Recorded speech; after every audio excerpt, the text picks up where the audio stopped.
Hello, everyone, again. So this is the second lecture on protein ingredients, and today we're going to focus on protein chemistry, structure, relating structure to function, because when you want to try to formulate and you want to choose a protein ingredient, you really need to look at there's so many options out there and there's so many applications. So you want to understand the protein structure and how it relates to a function and how it relates to an application.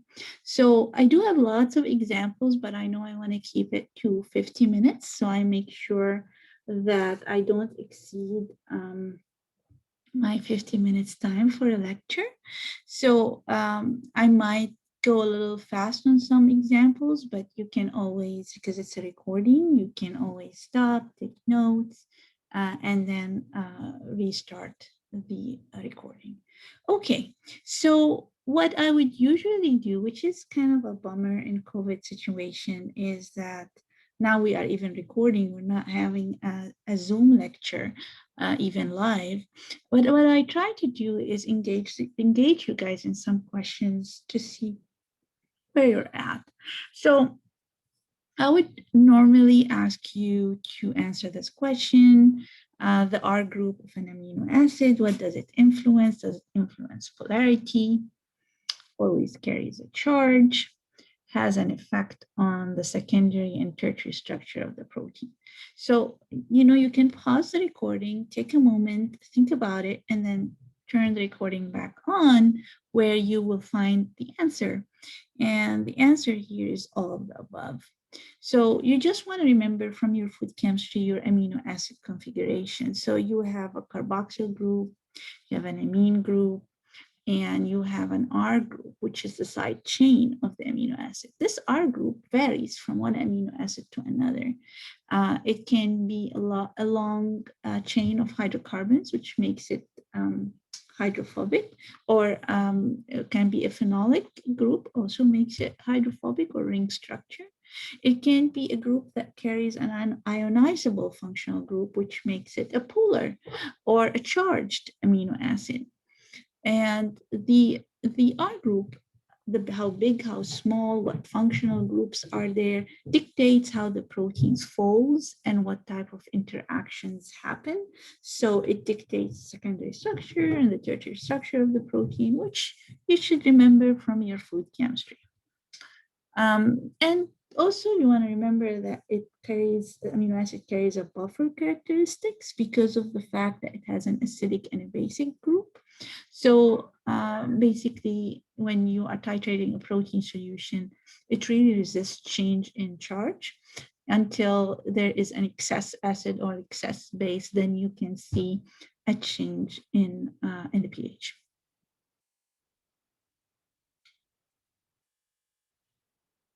So I already said that. And and I talked about, when you have a protein, the primary structure is your amino acid sequence, and then it folds into a secondary structure, can be alpha helix, beta sheet, random coil, beta turns, remember that from your food chemistry, and then it forms a tertiary structure and then forms a quaternary structure in some cases, and we'll give you examples later on. So the reason why the protein doesn't stay in a chain that is a linear chain is because of the fact you have a lot of free energy. So you want to remember that the protein needs to contain the energy, so it starts bonding with the residues within the protein, starts bonding to each other and containing the energy until it reaches a stable state. And so that's all things that you have covered in food chemistry, I would hope. And then why do we care about the structure? Because it impacts function. And protein functionality in food systems can be affected by what? The denaturation state of the protein. So a change in the structure of the protein, unfolding of the protein, the R group of the amino acid, the number of thiol groups, that means free sulfide groups or SH groups, and protein surface properties. So you can pause, think about it, and then continue the recording. So I would tell you it's all of the above. The protein denatures, and when it denatures, change in structure, different components of the proteins are exposed on the surface. So that might trigger certain interactions that might be good for emulsification or gelation, but might be poor if you want to use it for beverage application, because then you would have polymerization of the protein. R group, again, yes, whatever the functional group is in your R group dictates how the protein is going to interact with water, interact with other proteins in the system, interact with fat, interact with air for in foams, or interact with salts, and so on. So our group is very essential, and it's different, obviously, from one amino acid to the other. So the protein composition and sequence of amino acid dictates structure, dictates function. And number of thiol groups, we'll talk about it. I'll give you an example. So the free sulfide groups or SH groups. So in certain conditions, you get oxidation.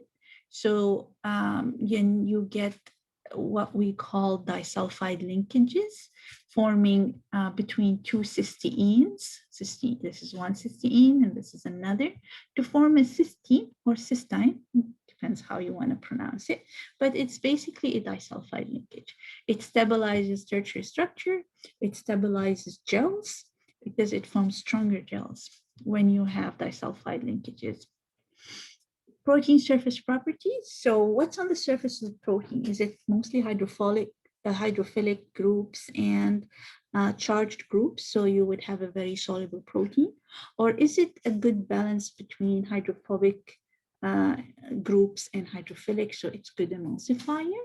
So what is the charge on the surface? What is the hydrophobicity on the surface? And also, what do you have exposed sulfide groups on the surface? So these are all important characteristics of the protein because it dictates interactions, and interactions dictate functionality. So this is also something for you to think about and pause. So a soft drink manufacturer wishes to fortify their beverage with protein. The pH of the beverage is typically acidic, so anywhere between 2.5 to 3, sometimes up to 3.4.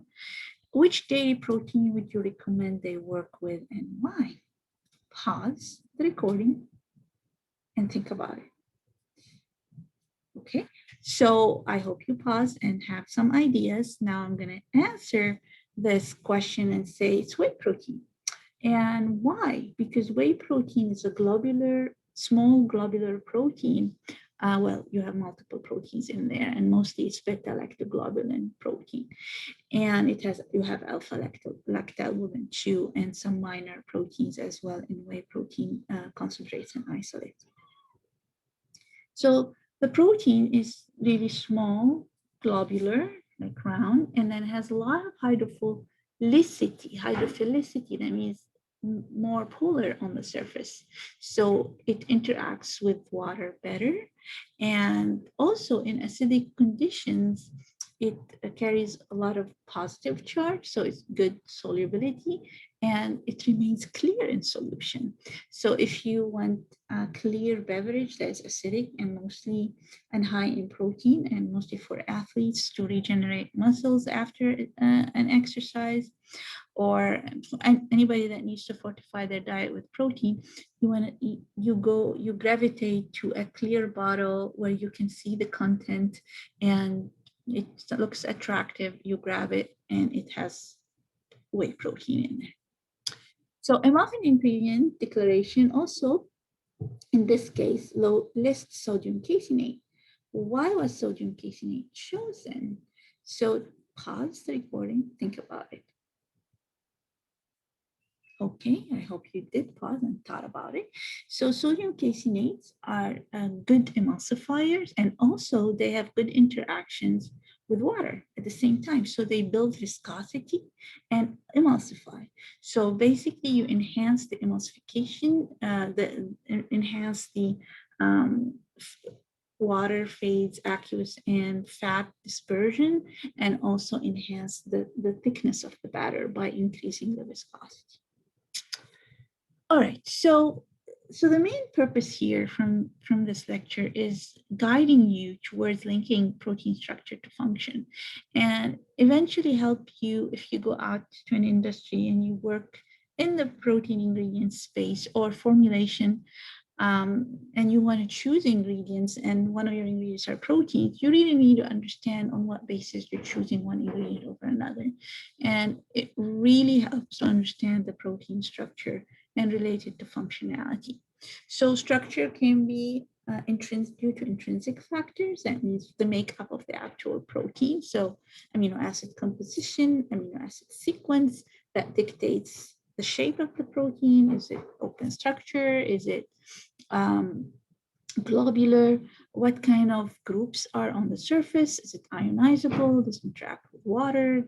You're going to want to interact with other proteins, with fat, with flavor, what have you. So you have specific native or intrinsic factors that dictate the native structure of the protein. And however, protein does not exist in a bubble. So there is processing. Sometimes you need to isolate the protein from a matrix, and you need to apply certain conditions to produce that ingredient. You need to pasteurize, or you need to formulate, and then you apply high pressure, or you apply heat, you have different pH, different salt. So that's going to impact your protein structure. And sometimes we modify the protein completely by hydrolyzing it or polymerizing it using enzymes, or attaching a carbohydrate unit to it to enhance certain functionality. So basically we go from native to denatured or modified. So we're going to talk about the native structure and differences there and giving you examples on effect on functionality, but also at the end, I'm going to try to squeeze in some examples for impact of denaturation on the protein functionality and impact of some modification on protein functionality.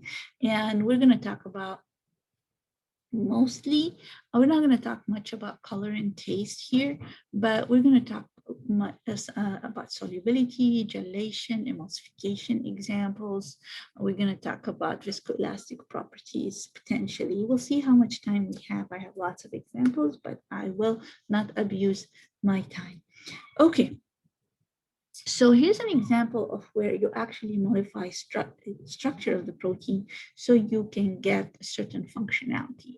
So in this case, we used an enzyme, transglutaminase, because let's say we want to produce a gluten-free product made from rice. Rice flour does not have a viscoelastic forming proteins. So it doesn't have gluten forming proteins. So it won't form a nice loaf. You won't get the viscoelasticity that you need to form a nice loaf with a nice volume and nice cell structure. So what can be done in this case is induce the polymerization that will lead to a nice 3D dimensional structure. So in this example, if you add transglutaminase, what will happen is the transglutaminase will catalyze a reaction between a glutamine, the carboxyamide group of glutamine, with the amine group of lysine to give you a covalent linkage here and liberation of ammonia. So this bond here is covalent, is stable, is going to increase the potential of polymerization and help with the production of a loaf that has some volume.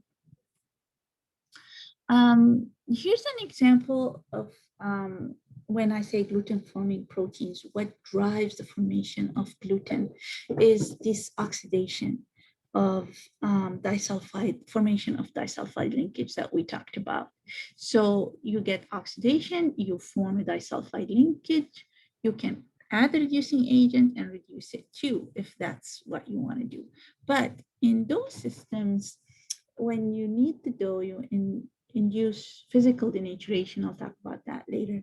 But that physical denaturation allows exposure of certain functional groups that enhance hydrogen bonding between the different protein molecules.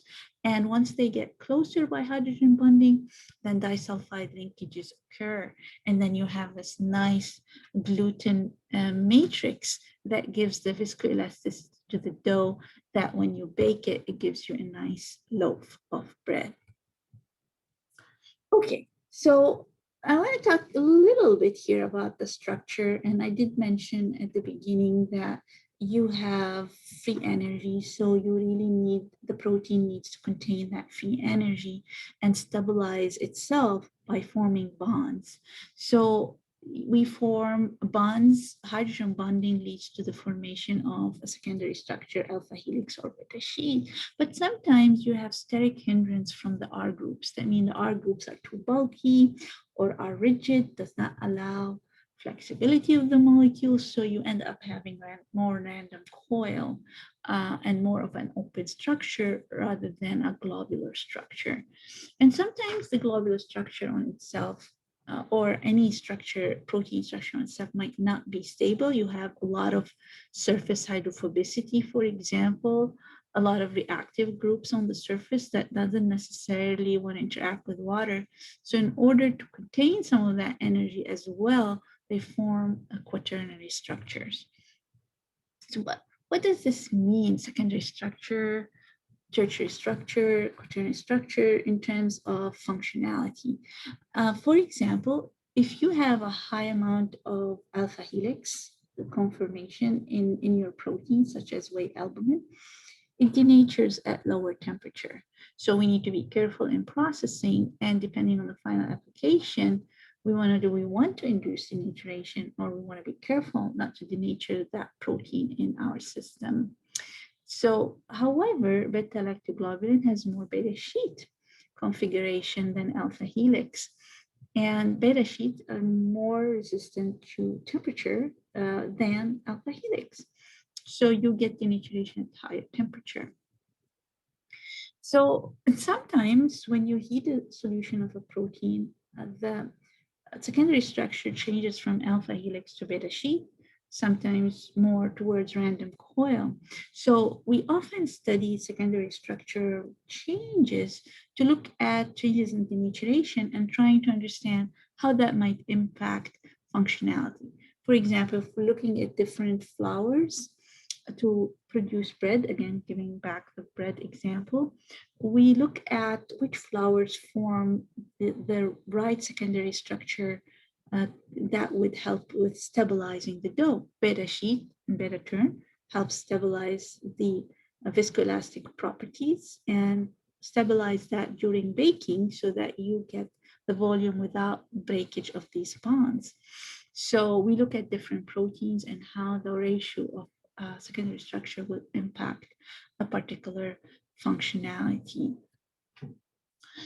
Tertiary structure is, again, another stable form of the protein. So we go from secondary to tertiary. We have more bonds, not just hydrogen bond. We have hydrophobic interaction, hydrogen bonding interaction, disulfide linkages, ionic interactions.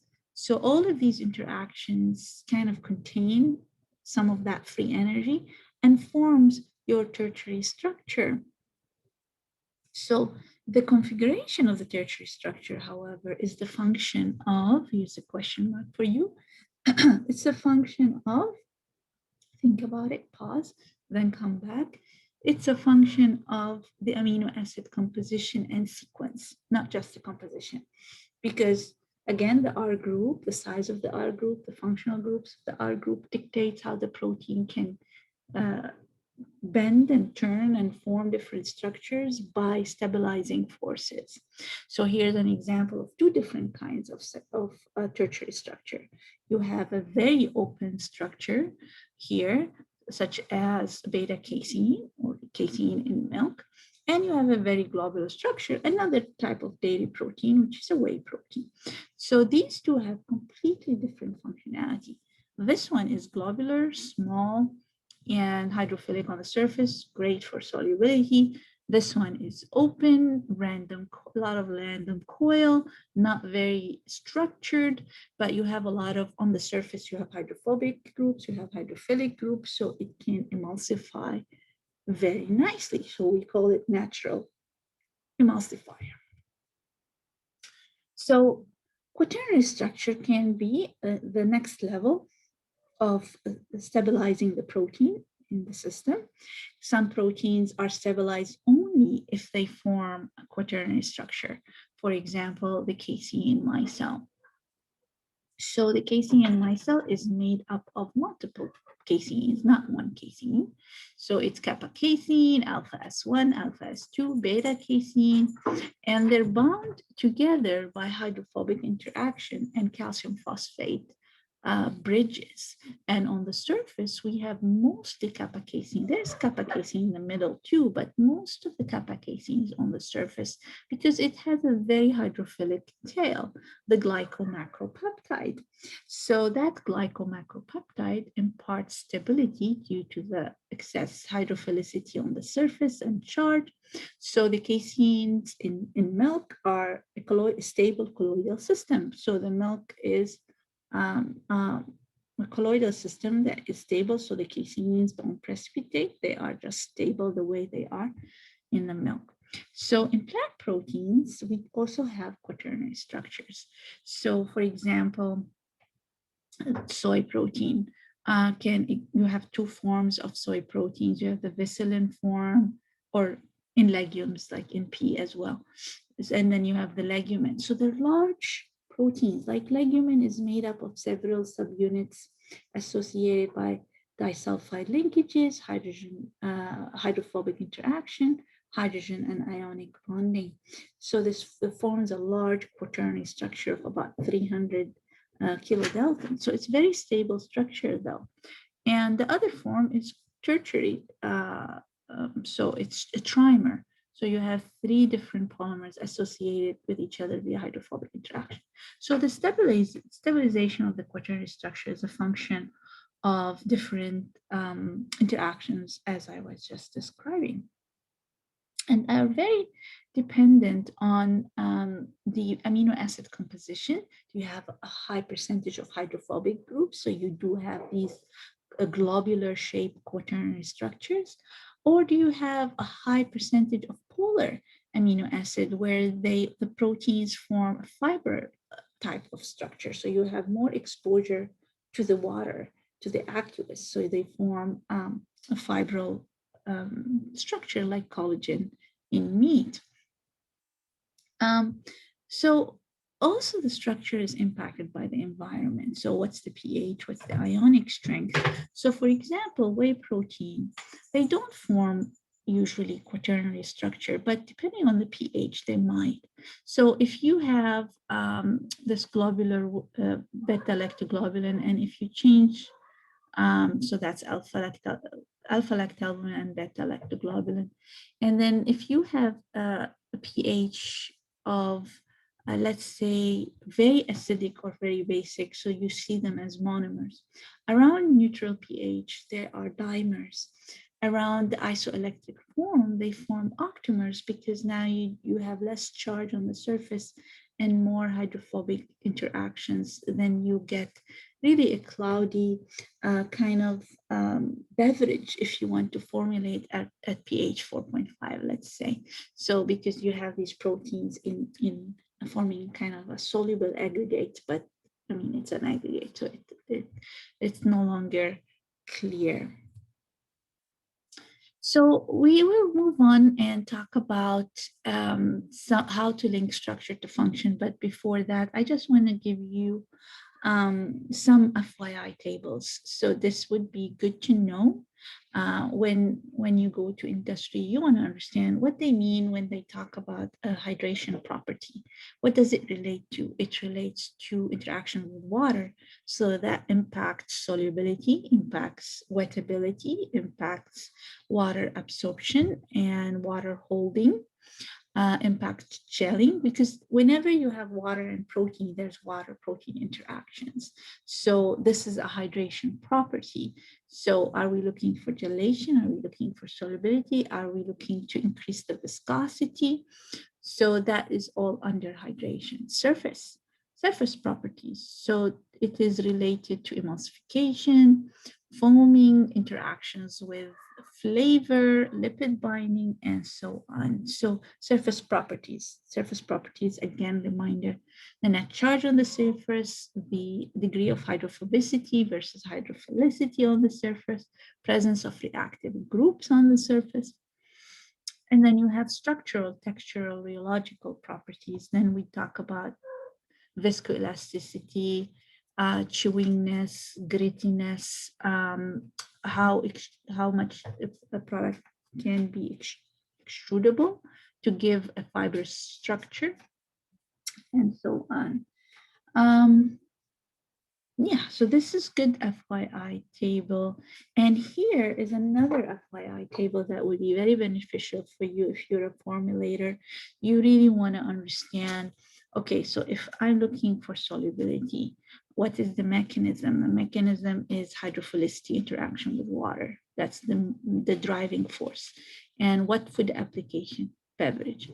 What type of protein? Whey protein. So, and so on for each function. What is the mechanism? Where would that work, in which food system, and what protein type would best fit that protein system? Again, this is kind of an older table, but kind of gives you an idea when you're trying to formulate what you're looking for. And there are so many protein types now, like we talked about last time in the previous lecture. So there's a lot of options, but we really need to understand how these different proteins differ so that we can make a decision when we're formulating. Okay, so when we talk about functional properties, we kind of categorize them into hydrodynamic and aggregation versus hydrophobic surface activity. So whenever we talk about hydrodynamic aggregation, we're talking about protein water and protein water protein interaction, or protein protein interactions.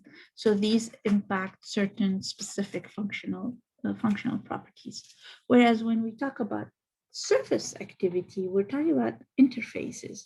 So interaction with the lipid, mixing lipid and aqueous, and the protein is at the interface between these two phases, or aqueous and gas, where you form foam, and the protein is at the interface of foam and aqueous. Sometimes it's foam and lipid.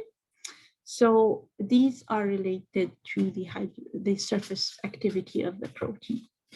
So if we want to see what structural characteristic control what, it's kind of like rule of thumb. We say the size of the protein, how big, how small, and the configuration. Is it globular? Is it a quaternary structure? Is it an open structure? That impacts viscosity, gelation, thickness, and texturization. So when we think about structure characteristics of the protein that impact these functional properties, we mostly think about how big is this protein? Is the protein big enough? It might be more viscous, because then you would form more larger polymers. If you have more protein and water in the system, you can form more polymers that are soluble aggregates that would increase viscosity. So the surface properties, so the hydrophobicity and the charge on the surface, control solubility. So if it is charged on the surface and very low in hydrophobicity, that's an excellent protein for beverage. It controls water holding capacity, because when you form a gel, you're holding water in the three-dimensional matrix. So if you have a nice balance between charge and hydrophobic interactions, then you would be able to interact with water and hold the water, and also interact with protein molecules to form the three-dimensional network of your gel.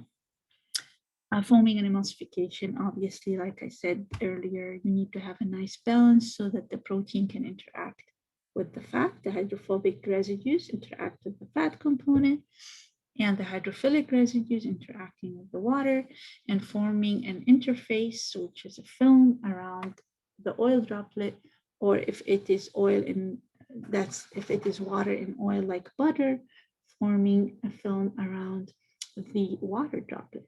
So basically the interface and the strength of the interface helps with stabilizing emulsion, stabilizing foam. So here I'm going to link the structure,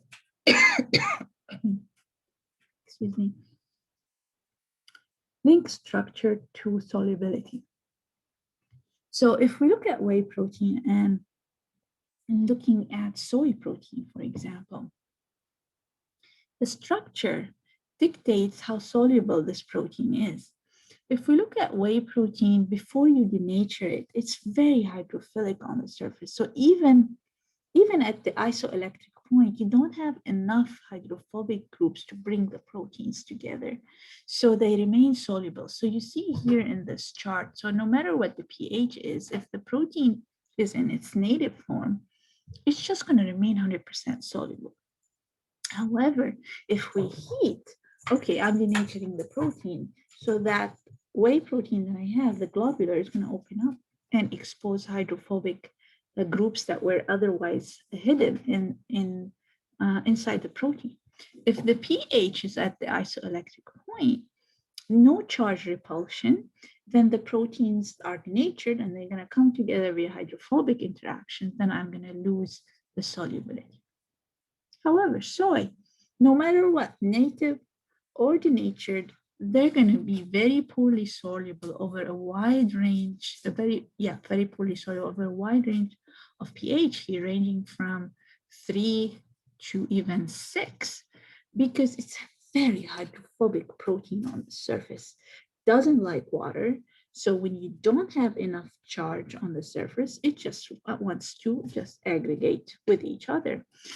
However, at alkaline pH, we can see that we have better solubility because we have more net negative charge at alkaline pH than we have net positive charge at acidic pH. And this just has to do with the composition of the amino acid. So how many basic groups I have versus acidic groups. So that dictates the charge at different pH. So for soy protein, pea protein, other legume proteins, they're really soluble at alkaline more than at acidic, and they're very poorly soluble around a wide range of the isoelectric point because of low charge and high hydrophobicity on the surface. So if we want to look at acidic beverages, and we normally do this in the lab, and we test solubility at pH 3.4, which is acidic. If we look at the solubility of whey protein, oh my gosh, it's 100% soluble at 5% protein concentration, which is the concentration that you can actually declare an excellent source of protein. If you look at soy, it's barely soluble. It's like 20% soluble at pH 3.4. Look, it's really close to its isoelectric down here. So it's not very soluble. Pea is even worse. And these are commercial sources of these proteins. So what happens when you have a poorly soluble protein? This is a beverage, by the way, at neutral pH. What happens, even at neutral pH, you don't have really good solubility. And because you don't have good solubility, you can't add a lot of protein. You cannot make a protein claim. So formulators then tend to, okay, what can we do? Let's add stabilizers. For example, in acidic beverages, they add pectinates. And in neutral beverage, they add carrageenan, for example. And if they don't add a stabilizer, your protein is going to separate and you end up having this, which is not desirable. So it really kind of, this is an issue for plant-based type of beverages, because not only you have an issue with, oh, you need to add stabilizer, you are limited with how much you can add because you have poor solubility, it's going to gel over time, it's going to sediment over time. Also, you have flavor issues, which is another issue by itself. Okay, so that is kind of structural, what we talked about, structural implications. What I want to talk about is impact of the environment. So the pH, for example, around the neutral pH, you have aggregation because you have zero net charge. So the protein is going to aggregate via hydrophobic interactions mostly. When you have high pH or low pH, you're going to get net negative charge or net positive charge, when you're going to have repulsion. And here's research that we've done on which I explained earlier. When you don't heat, your whey protein is soluble around 90% to 100% at any pH. However, when you heat, it's going to almost drop out of solution around the isoelectric point. It's gonna confirm what I said earlier. Other than pH, salt plays an important role on solubility. So sometimes in beverages, acidic beverages, they add phosphates. So a little bit of phosphate help the protein solubilize better. We call this salting in.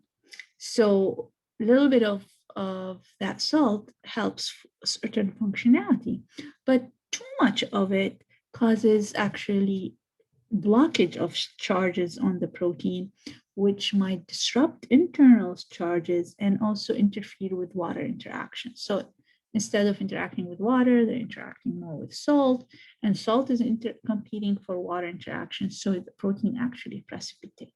We use the salting out. If we want to precipitate a protein and isolate it, we use the salting out mechanism. Um, so different types of salt impact the protein differently. So some salts actually interact with the protein loosely and add net charge to the surface of the protein and enhance protein solivation. And some salts actually interact very strongly and prevent water protein interactions. So just for you to know that you might hear this term somewhere, I don't know if you heard it already in food chem, but there is cosmotrope salts and there is chetotrope salt. So when you're formulating, you want to think of what type of salt I need to add for my system. Is it going to be a cosmophore where it really stabilizes my protein and enhances solvent protein interactions? Or is it going to be chetotrope, and some examples here, where it's going to interact strongly with the protein, it's going to cover charges, and it's just going to prevent interaction with protein and enhance protein-protein interactions. So sometimes when we're formulating beverages, we have to think, okay, I want to stabilize with cosmotrope, whereas if I'm forming a gel and I want to enhance the gelling properties of these proteins, I might say, okay, I might add a little bit of salt that potentially is a ketrope. Okay, so talking about gelation, we'll go through the structure of the protein and how it impacts gelation. So this, for example, is a type of protein, an oilseed protein that we're studying in our lab. When we run it on a gel, we see that most of the proteins are really of low molecular weight. And when we compare it to soy, for example, soy has quite a bit of large molecular weight proteins.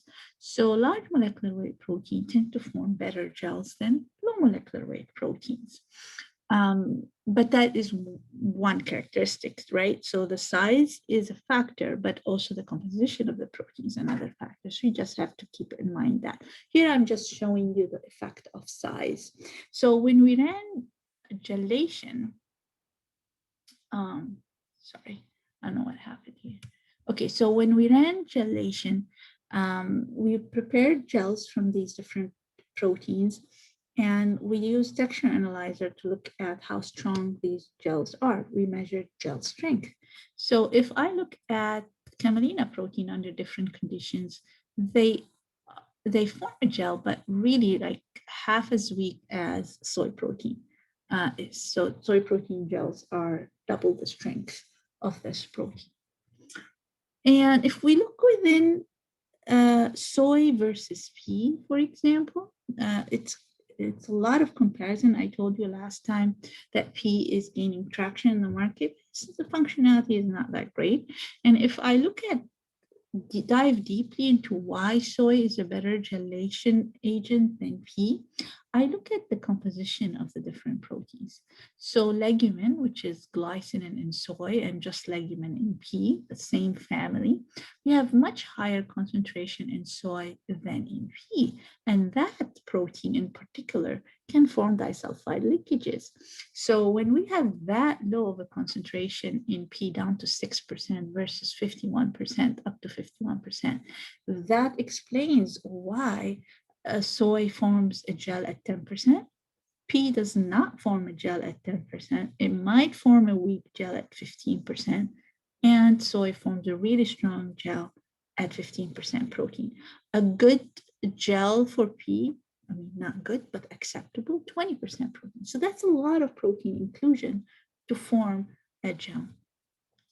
So here's a comparison of the gelation ability of different proteins. So whey protein can form really strong gels upon denaturation because it has very active sulfide group, and it also have good hydrophobicity when it is denatured. So it really forms a really nice gel. Soy protein isolate next, then fava bean protein, pea protein, rice protein does not gel up. So why is this formation of three-dimensional networks important? Gelation is important. Formation of the protein-protein network. Here's an example, trying to form a vegan cheese, a plant-based cheese. So this is your natural, this is CLSM, confocal laser scanning microscopy. This is your dairy cheese. So like you see, the red are the lipid oil droplets, and the green is your protein matrix.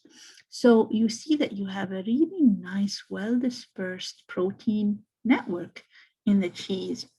And if you look at vegan cheese, you hardly see proteins, and you see a lot of blue. The blue stain is for carbohydrate.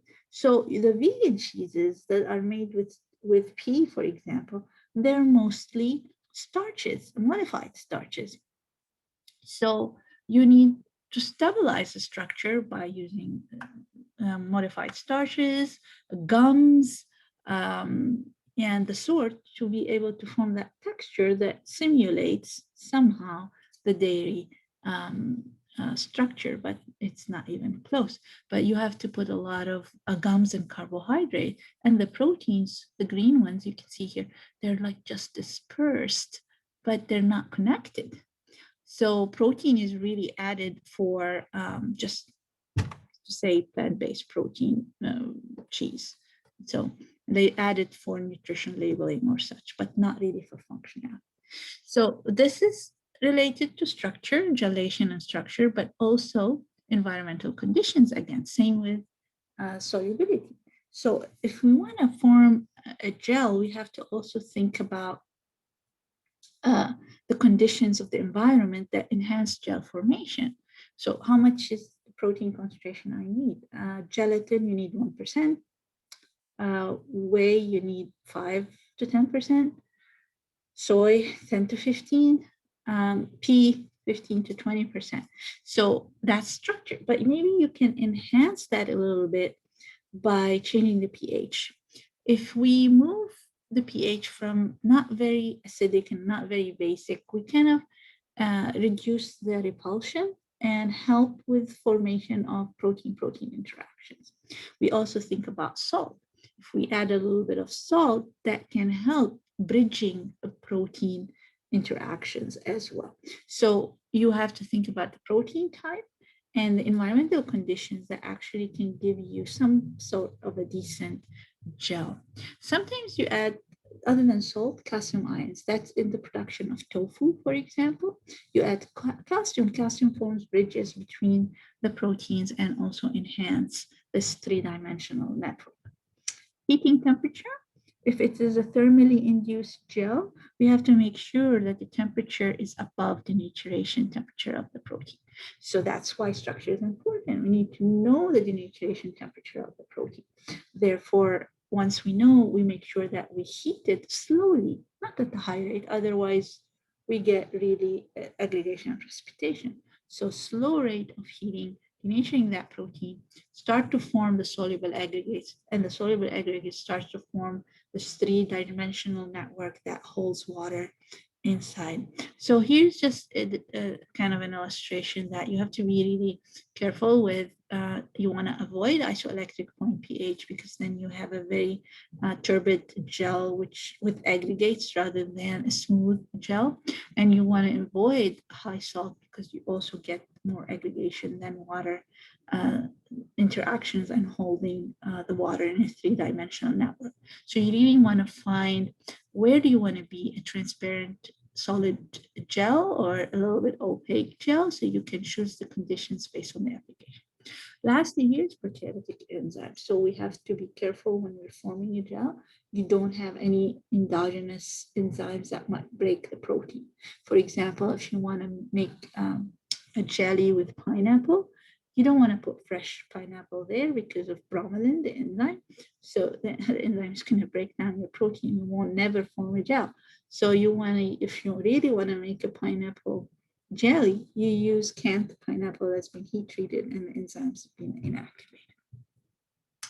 So emulsification, which is another functionality, like I told you earlier, caseinates are natural emulsifiers because they have this nice open structure.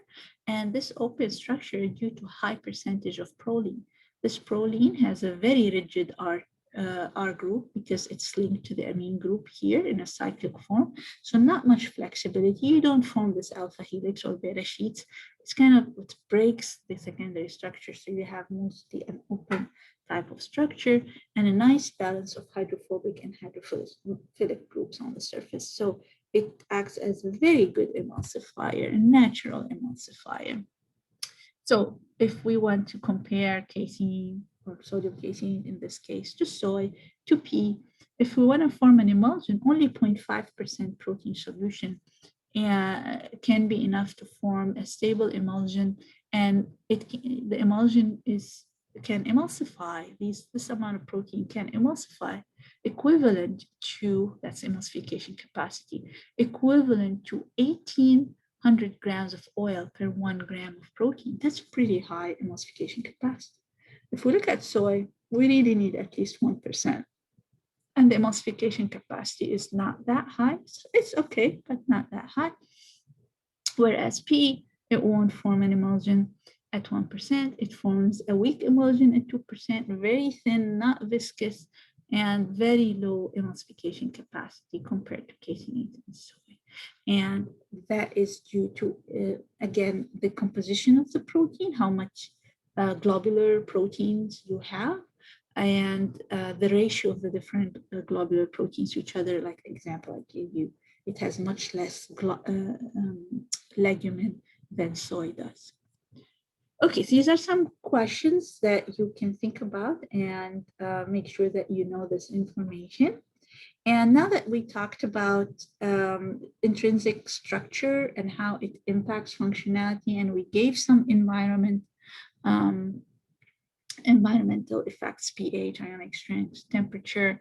And I want to talk quickly here. Let me see, I have 5 minutes. Okay, so I want to talk here quickly about denaturation of the protein and how it impacts functionality. And if I have time, I might talk a little bit about modification of the protein and how it impacts the structure, right? So denaturation, very quickly, you've studied this in food chem.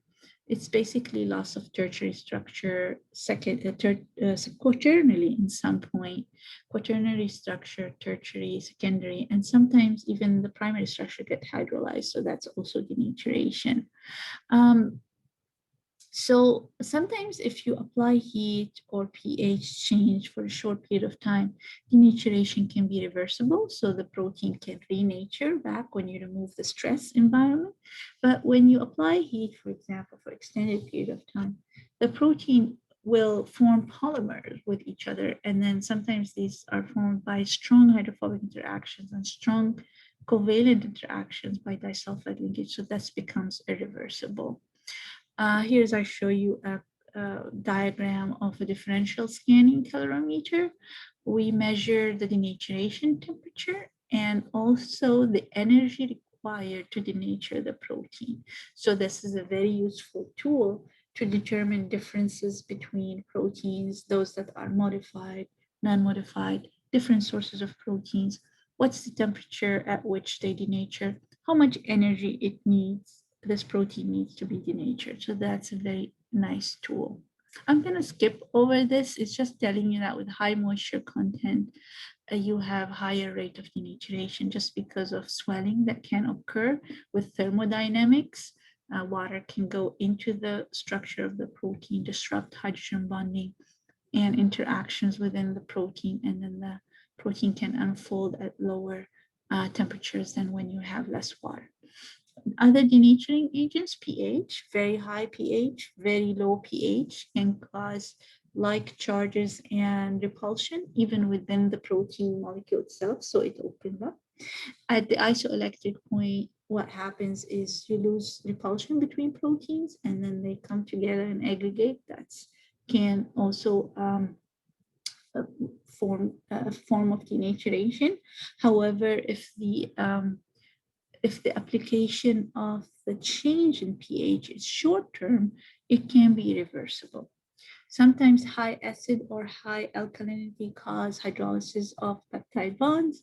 It can cause deamidation, that means removal of an amine group from asparagine and glutamine and forming glutamic acid and aspartic acid, changing the ionization status of the protein.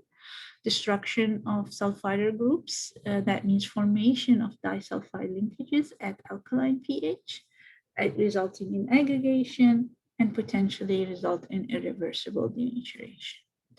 Organic solvents, so these are hydrophobic. So basically when you put your protein in organic solvent, the amino acids or the hydrophobic moieties in the inside of the protein say, oh, now I have good environment. I want to be soluble in the organic phase. So the protein opens up and allow the denaturation to occur. Other denaturation agents is using reducing agents like glutathione, mercaptoethanol, kind of break down disulfide linkages, opens up the structure. Detergent and reagents such as urea and sodium didosyl sulfate can disrupt hydrogen bonding and other non-covalent interaction and denatures the protein. Enzymes. So a perfect example is the production of cheese curds. So adding chymosin will break the glycomacropeptide of kappa casein, will break it off. And then you lose the stability of the micelle on the outside where you have this highly hydrophobic charged group. It's no longer there. The enzyme cleaved it off. And it goes, because it's soluble, it goes in the waste stream. And then the caseins fuse together and form the curd by hydrophobic interactions and calcium phosphate bridges. Sometimes that's why you add a little bit of calcium when you're making cheese to enhance the curd formation. Okay, physical denaturation, such as the kneading of the dough. So you are denaturing the gluten-forming proteins, gliadins and glutenins. So you're opening them up and allowing them to come closer to each other and form hydrogen bonding and disulfide interaction and form that viscoelastic dough. Beating of the egg. So basically, you're also denaturing the egg proteins, allowing them to assume the positions on the interface between air and the incorporated air, and then the aqueous matrix. And if you have also fat, helps with stabilizing the fat globules or droplets as well in that batter. So this is the illustration of formation of gluten networks, unfolding, hydrogen bonding, SS linkages, and then the beading that incorporates the air where the hydrophilic component of the protein is directed to the water and the hydrophobic components are directed to the air bubble and they form a film around the air bubble. See, these are some study questions for you. And here also, I like to have this kind of a recap question. If you have a globular protein, will be a good emulsifier, a good gelling agent, or a good have good solubility, etc. So you can pause and think about these. But here I'm saying it's a globular protein. It has low surface hydrophobicity. Just try to think about it on your own. That would be a very soluble protein.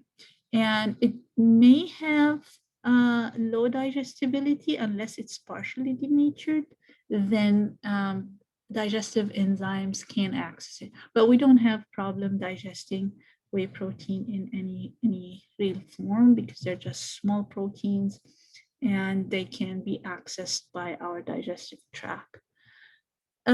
Partially denatured protein potentially might become a good emulsifier because now I'm exposing hydrophobic groups it can become a better gelling agent. We need to denature the protein to induce thermal denaturation, in this case for whey protein.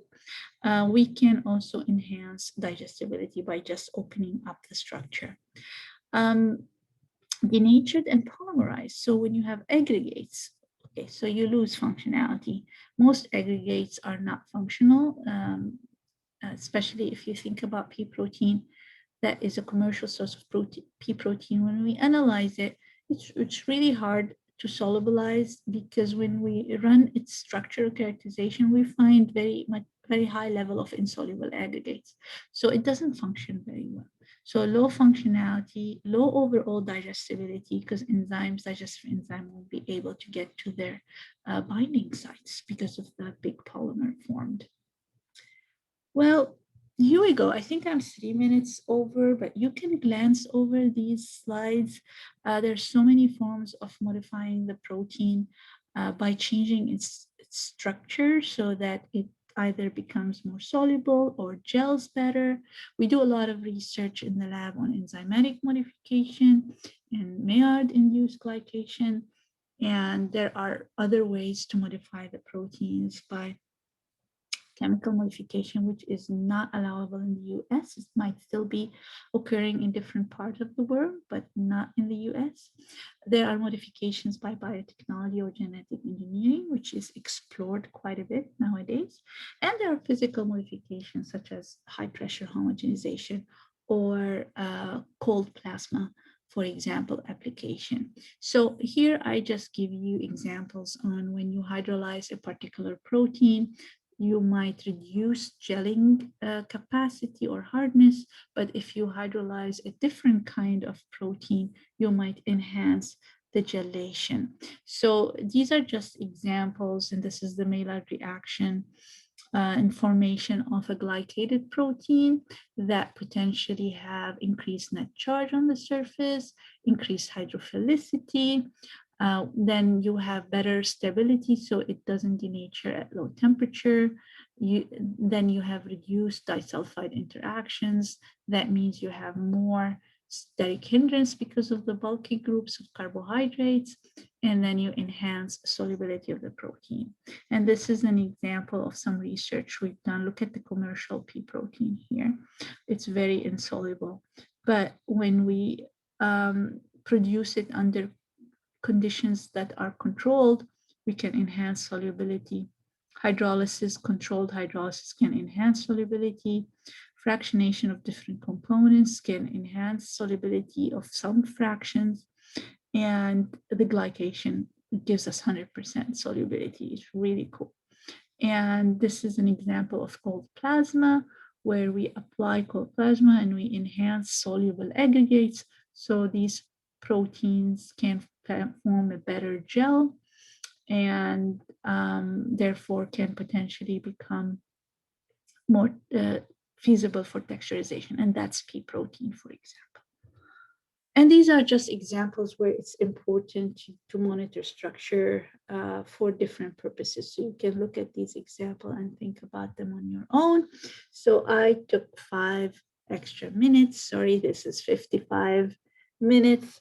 If I went a little past, it is recorded, so you can stop, digest, and then listen to it some more.